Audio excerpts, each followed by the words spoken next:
Right. ఇక ఇదే అంశంపై పూర్తి విశ్లేషణ అందించడానికి మనతో జాయిన్ అవుతున్నారు సీనియర్ విశ్లేషకులు ప్రొఫెసర్ మురళీ మనోహర్ గారు. మురళీ మనోహర్ గారు నమస్కారం అండి. మురళీ మనోహర్ గారు, పిఓకేలో ప్రజలు చేస్తున్నటువంటి ఉద్యమానికి అసలు మూల కారణం ఏంటి అంటారు? అంటే కేవలం అక్కడ పెరిగినటువంటి విద్యుత్ ఛార్జీలు, లేకపోతే పిండి ధర పెరగడం కావచ్చు, ధరల పెంపు, మొత్తం నిత్యావసరాల ధరల పెంపు కావచ్చు, ఇవన్నీ ఈ ఉద్యమానికి దారితీశాయంటారా? లేదు అనంటే కొన్ని దశాబ్దాలుగా పాక్ ప్రభుత్వం పట్ల ఉన్నటువంటి వ్యతిరేకత ప్రజలను ఈ తిరుగుబాటు వైపు నడిపించింది అనుకోవాలా? మ్యూట్లో ఉన్నారు సార్.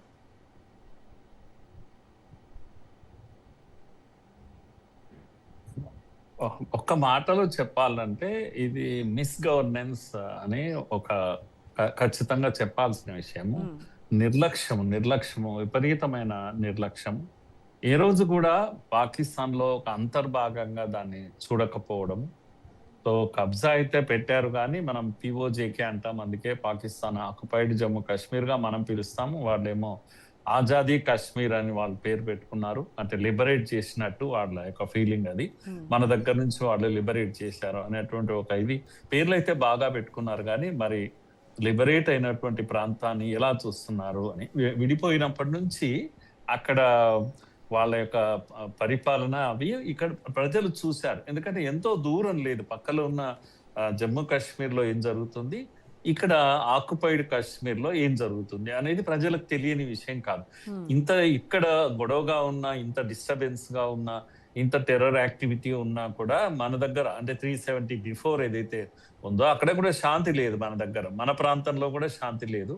మన ప్రాంతంలో ఇంకా తీవ్రవాదంతో ఉండేది, విపరీతమైన బ్లడ్ షెడ్ జరిగేది, రాళ్ళు విసురుకోవడం లాంటివి జరిగేవి, అనేక ఉద్యమాలు జరిగేవి. కానీ ఆర్థికంగా బలంగా ఉంది ఇక్కడి ప్రాంతం, ఇక్కడి కాశ్మీర్. ఇండియా ఆక్యుపేషన్ లో ఉన్న కాశ్మీర్ లో ప్రజలు హ్యాపీగా ఉన్నారు, ప్రజలకు చింత లేదు, ప్రజలకు అన్ని సౌకర్యాలు ఉన్నాయి, నిత్యావసరాలకు కొరత లేదు, విద్యుత్తుకు కొరత లేదు, వాటర్కు అసలే కొరత లేదు. ఇలాంటి ఒక పరిస్థితిని ఇక్కడ వాళ్ళు చూస్తున్నారు. కనుక లిబరేట్ కావాలి అంటే ఒక రెండు వాదనలు, ఒకటేమో పాకిస్తాన్ వద్దు, ఇండియా వద్దు అనే వాదన ఒకటి, రెండవది పాకిస్తాన్ తో ఉంటాము అనే ఒక వాదన, ఇండియాతో ఉంటాము అనే వాదన. మూడు రకాలుగా వాదన ఏది ఉన్నప్పటికీ కూడా వాళ్ళంటూ ఒక ప్రజలు, వాళ్ళకంటూ ఒక జియోగ్రఫీ ఉంది, ఒక భూభాగం ఉంది, కనుక అక్కడ ఉండడానికి వాళ్ళ హక్కు ఉంది, అంతా ఉంది. కానీ గవర్నెన్స్ అనేది ఎలా ఉంది, పాలన అలాని ఎలా ఉంది, ఈ ప్రాంతంలో ఇండియా భాగంలో ఉన్న గవర్నెన్స్ ఎలా ఉంది, అక్కడ గవర్నెన్స్ ఎలా ఉంది, ఇదే కదా అక్కడికి ఫైనల్ గా వచ్చేటువంటి ఇది. కనుక ఇప్పుడు వార్నింగ్ ఇచ్చేటువంటి పరిస్థితి వచ్చేసింది పాకిస్తాన్ ప్రభుత్వం. అక్కడ ప్రజలకు వార్నింగ్ ఇస్తా ఉన్నారు. అక్కడ ఎందుకంటే అసంతృప్తి జ్వాలలు రగిలిపోతా ఉన్నాయి, ప్రజలు వేల సంఖ్యలో వీటిపైకి వచ్చేస్తా ఉన్నారు, ఏది రోడ్లపైకి వచ్చేస్తా ఉన్నారు. మాకు అవేంటి నిత్యావసరాల కోసం ఇప్పుడు గొడవ అంతా కూడా, మంచినీళ్ళ కోసం గొడవ అంతా, విద్యుత్ సరఫరా కోసం గొడవ అంతా కూడా, దిగ్బంధనం, ఎక్కడ చూసినా దిగ్బంధనం. కష్టం. జాక్ అనే పేరు మీద joint action Awami action committee అంటారు వాళ్ళు. ఈ పేరు మీద గత 3-4 ఏళ్లుగా అక్కడ రోడ్లన్నీ నిర్బంధించబడుతున్నాయి. ప్రజలపైన ఆర్మీ తర్వాత పోలీస్ యొక్క అకృత్యాలు, శృతి మించినటువంటి అకృత్యాలు, అరెస్టులు, ఎక్కడ చూసినా జైలు పట్టడం లేదు. అసలు స్కూళ్ళను కూడా జైల్స్ గా మార్చేశారు. ఇప్పుడు స్కూల్స్ ఇవి జైలు సరిపోవడం లేదు, కానీ కూర్చోబెట్టి భోజనం పెట్టడం కూడా వాళ్లకు కుదరడం లేదు. అయితే ఈ జాక్ అనేది ఒక స్వతంత్ర సంస్థగా ఏర్పడి రాజకీయాలకు అతీతంగా ఉద్యమం చేస్తా ఉంది.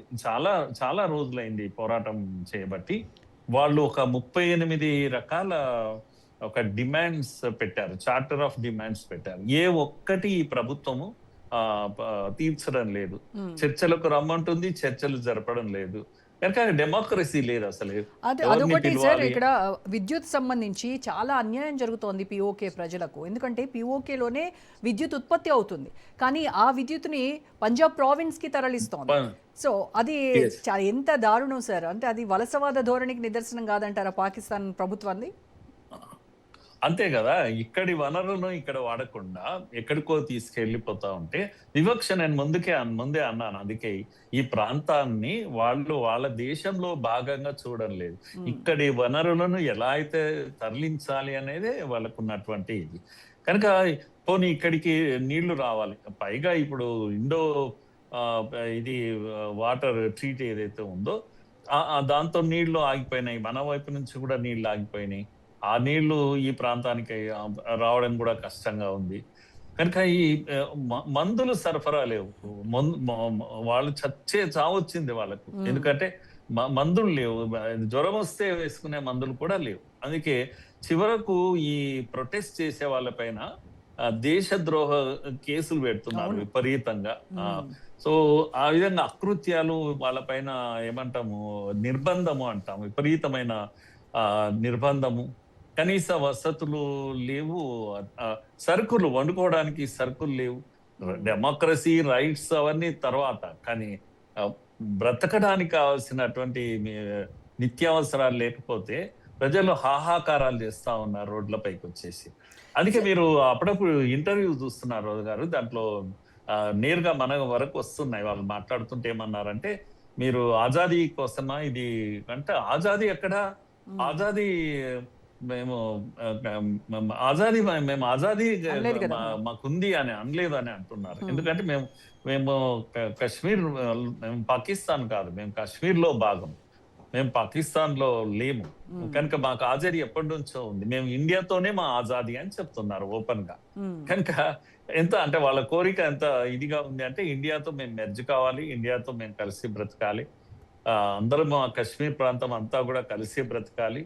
ఇవి వాళ్ళకు ఉన్నటువంటి డిమాండ్స్ అన్ని సార్, కూడా. ఇప్పుడు వంట జాక్ కూడా నూనె ఏదో అక్కడ నిత్యావసరాల ధరల పెరుగుదలపైనో లేకపోతే విద్యుత్ ఛార్జీల పెంపు, పిండి ధర పెంపు, ఈ ఫుడ్ సప్లై చైన్ ఆపేయడం వల్ల చేస్తున్నటువంటి పోరాటమే కాకుండా వాళ్ళు రాజకీయంగా కూడా గట్టి పోరాటం చేస్తా ఉన్నారు. అంటే 12 రిజర్వ్డ్ సీట్స్ గురించి కూడా వాళ్ళు మాట్లాడుతూ ఉన్నారు.